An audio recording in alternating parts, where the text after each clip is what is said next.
சகோ, நமது திராவிட கழகங்களான டிஎம்கே மற்றும் ஏடிஎம்கே இவங்க 2 பேரும் மட்டும் சரியான முறையில் ஆட்சி நடத்தியிருந்தால் இன்றைக்கு தமிழக வெற்றி கழகம் என்ற ஒரு புதிய கட்சி தமிழ்நாட்டில் டெபாசிட்டே இருந்திருக்காது.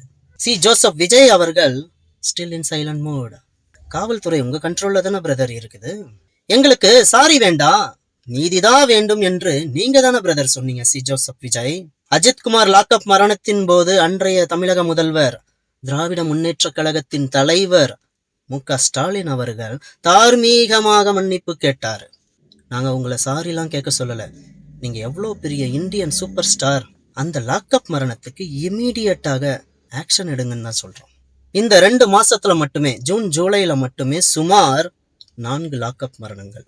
இதை கேட்டா ஏடிஎம்கே ஆட்சியில சாத்தான்குளம் லாக்அப் மரணம், இந்த உண்மை உங்களுக்கு தெரியுமான்னு திருப்பி எங்களையே கேள்வி கேட்பீங்க. இன்றைய தமிழக முதல்வர் ஜோசப் விஜய் அவர்கள் மாதத்திற்கு 1 முறை மட்டும்தான் பேசுவார்.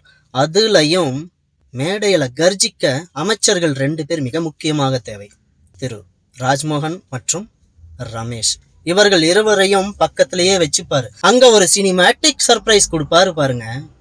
லாக்அப் மரணத்தில் உயிரிழந்த குடும்பத்தில் ஒருவருக்கு அரசு வேலை வாய்ப்பு. நன்றி, வாழ்க வளமுடன்.